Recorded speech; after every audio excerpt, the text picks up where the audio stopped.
तो हम बात कर रहे थे चैलेंजेस की कि भाई सबसे पहला जो है वो फ़ौज की तरफ से, आईएसआई की तरफ से चैलेंज था पीपल्स पार्टी को, और दूसरा जो चैलेंज था कि पूरी दुनिया के अंदर जहाँ पे भी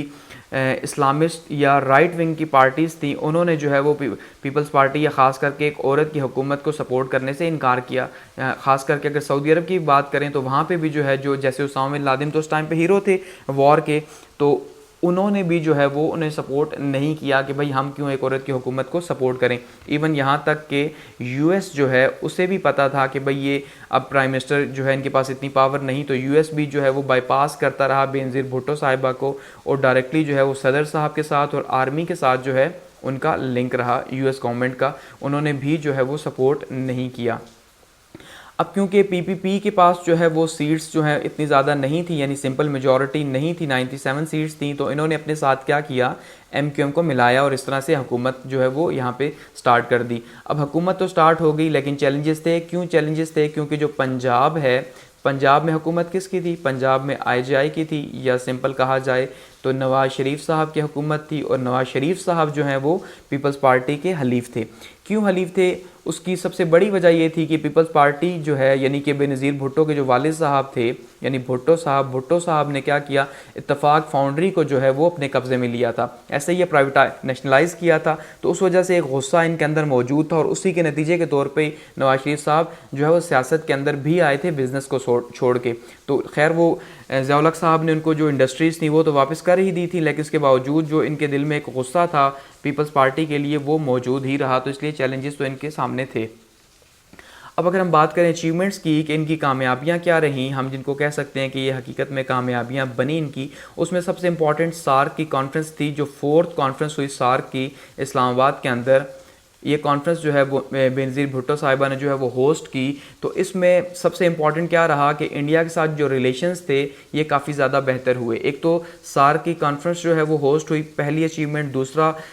3 दिन के लिए जो है वो इनविटेशन दिया राजीव गांधी साहब को इस्लामाबाद के अंदर रिहाइश के लिए, यानी रहने के लिए एज ए गेस्ट जो है, स्टेट गेस्ट जिसको कहा जाए, बेनज़ीर भुट्टो साहिबा ने। हालांकि आर्मी जो है ये बिल्कुल भी, ये एस्टेब्लिशमेंट बिल्कुल भी नहीं चाहती थी कि पाकिस्तान के रिलेशंस इंडिया के साथ बेहतर हों, क्योंकि कश्मीर का जिहाद चल रहा था। ठीक है, तो ऐसे में जो है इन्होंने 3 दिन की जो है यहाँ पे इन्हें इनविटेशन दी, और उसके नतीजे के तौर पे यहाँ पे कुछ एग्रीमेंट्स हुए, जिसमें सबसे इंपॉर्टेंट एग्रीमेंट क्या था कि भाई हम जो है वो एक दूसरे के जहाँ पे एटमी हथियार मौजूद है वहाँ पे धमाके नहीं करेंगे, यानी कि हम वहाँ पे धमाका नहीं करेंगे, और दूसरा हमला या नहीं करेंगे। दूसरा सबसे इंपॉर्टेंट चीज़ क्या थी कि बेनज़ीर भुट्टो साहिबा जो हैं उन्होंने फिर वो जो ज़िया-उल हक साहब के ज़माने में एक सिलसिला शुरू किया गया था, ख़ास करके कश्मीर और पंजाब के अंदर, इंडिया के पंजाब के अंदर, कि सिखों को जो सपोर्ट किया जा रहा था पाकिस्तान की तरफ से या पाकिस्तान आर्मी की तरफ से, वो सपोर्ट करना भी बंद कर दिया इन्होंने। ये भी यकीन दहानी करवाई। दूसरा, कश्मीर के ऊपर भी इन्होंने जो है यकीन दहानी करवाई, लेकिन ऐसा पॉसिबल नहीं हो सका, क्योंकि अगले ही साल जो है, यानी 1989 के अंदर कश्मीर जिहाद ने काफ़ी ज़्यादा ज़ोर पकड़ लिया। इवन 1990 के अंदर जो है, अगर हम बात करते चलें तो इंडिया ने क्या किया जी, वहाँ पे फायरिंग खोल दी, और फायरिंग के नतीजे के तौर पे जो है वो 500 के करीब जो है वो शहादतें हुई। लेकिन उसके बाद क्या हुआ कि बेनज़ीर भुट्टो साहिबा ने ख़ुद वहाँ जाके उनके जो ट्रेनिंग कैंप्स थे मुजाहिदीन के, वहाँ पे जाके उन्हें कहा जी कि हम आपको 5 बिलियन जो है, $5 मिलियन जो है वो आपको देंगे आपकी ट्रेनिंग के लिए। तो ये एक बहुत ही बड़ी जो है ना वो अचीवमेंट थी, इस लिहाज से कि भाई पहले इंडिया की हिमायत की, और उसके बाद जो है वो इंडिया के ही मुखालिफ हुई कश्मीर इशू के ऊपर बेनज़ीर भुट्टो साहिबा।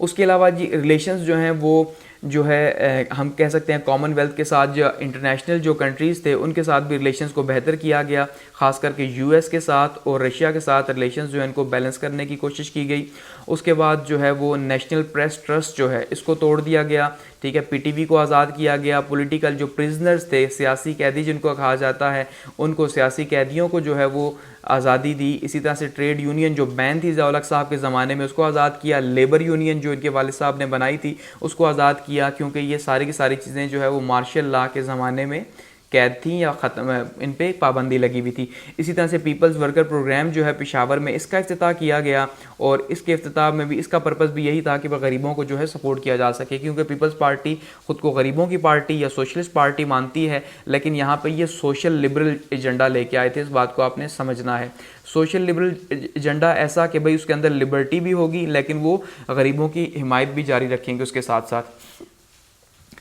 उसके बाद अगर हम बात करें एट दी एंड डाउनफॉल की, कि भाई डाउनफॉल जो है वो क्यों हुआ, तो डाउनफॉल में सबसे इम्पॉर्टेंट चीज़ अब देखिए कि वो जो वादे वहीद करके कोई भी पॉलिटिशियन जो है वो आता है,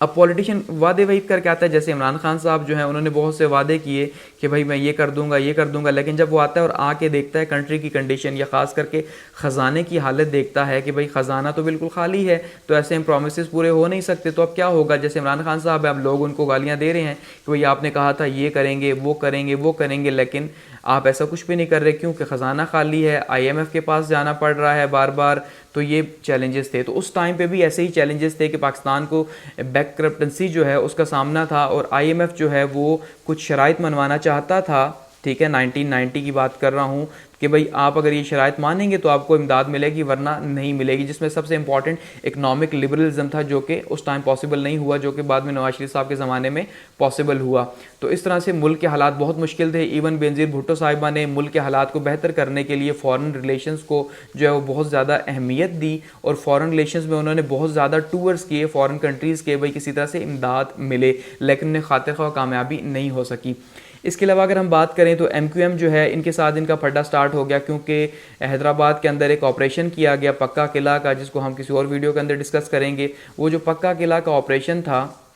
उसमें क्या हुआ कि मुहाजिरीन को दहशतगर्द मान के उनके ऊपर गोलियां चलाई गई, और तकरीबन 400 लोग जो है वो इसमें शहीद हुए। उसके नतीजे के तौर पे MQM ने जो है वो हैदराबाद और कराची के अंदर बहुत ज़्यादा जो है वो शोर शराबा किया, और MQM की कुल्लियन ख़त्म हुई, और हालात जो है लॉ एंड ऑर्डर के बहुत ज़्यादा जो है वो ख़राब हो गए। सिंध के अंदर कराची के हालात बहुत ज़्यादा ख़राब हो गए। इसके अलावा आर्मी जो है वो मुसलसल लगी हुई थी। एक ऑपरेशन किया गया ISI की तरफ से, ऑपरेशन मिडनाइट जैकल, इसको भी हम बाद में डिस्कस करेंगे, ठीक है, आधी रात का गीदड़ जिसको नाम दिया गया, जिसमें ISI ने कोशिश की सदर के साथ मिल के, ग़ुलाम इसहाक़ खान साहब के साथ मिल के, कि भाई किसी तरह से बेनज़ीर भुट्टो साहिबा की जो हुकूमत है उसको ख़त्म किया जाए, लेकिन ऐसा पॉसिबल नहीं हो सका, ठीक है। तो इसमें आर्मी जो है, ये ISI जो है, ये मुसलसल कोशिश में लगी रही, हॉर्स ट्रेडिंग करती रही, इनके मेंबर्स को परचेज़ करने की कोशिश करती रही कि भाई किसी तरह से इनको जो है यानी पीपल्स पार्टी को घर भेजा जाए, क्योंकि इनके इंडिया के साथ जो रिलेशंस थे वो इन्हें कबूल नहीं थे।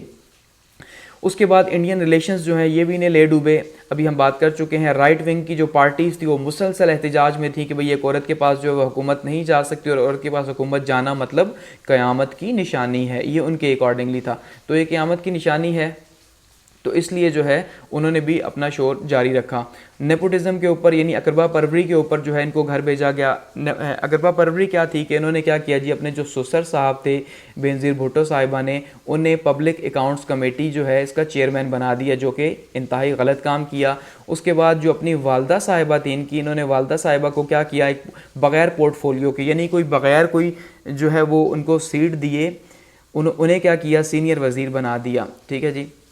उसके बाद टैक्सेशन का इशू हुआ, क्योंकि जैसे मैंने कहा IMF जो है वो ये इस बात पे बहुत ज़्यादा ज़ोर दे रहा था कि आपको अगर लोन चाहिए तो आपको जो है वो टैक्सेशन के ऊपर काम करना पड़ेगा। तो ऐसे में जो है वो टैक्सेशन जो है वो उस पर नया जो टैक्स लागू किया गया, या ख़ास करके RGST जो है वो लागू किया गया, तो उसके ऊपर एक बहुत बड़ा एहतजाज शुरू हुआ ताजरों का, ट्रेडर्स का, आहिस्ता आहिस्ता करते करते जो बड़ा, जिसको फिर सपोर्ट हासिल हुई दूसरे विंग्स की, और इस तरह से जो है बेनज़ीर भुट्टो साहिबा की हुकूमत जो है वो घर गई। यानी कि उसके ऊपर करप्शन के सबसे बड़ी जो चीज़ थी वो करप्शन के चार्जेस लगे कि भाई करप्शन के इल्ज़ामात हैं, और सदर साहब को मौका मिला, क्योंकि वो पहले ही नहीं चाहते थे, क्योंकि आर्मी उन्हें प्रेशराइज़ कर रही थी कि आप इन्हें घर भेजें। तो उन्होंने क्या किया जी, 1990 के अंदर जो है वो असम्बली को डिसॉल्व कर दिया, और बेनज़ीर भुट्टो साहिबा की हुकूमत का ख़ात्मा हो गया। तो ये हमारे पास फर्स्ट एरा जो है वो बेनज़ीर भुट्टो साहिबा की हुकूमत का यहाँ पे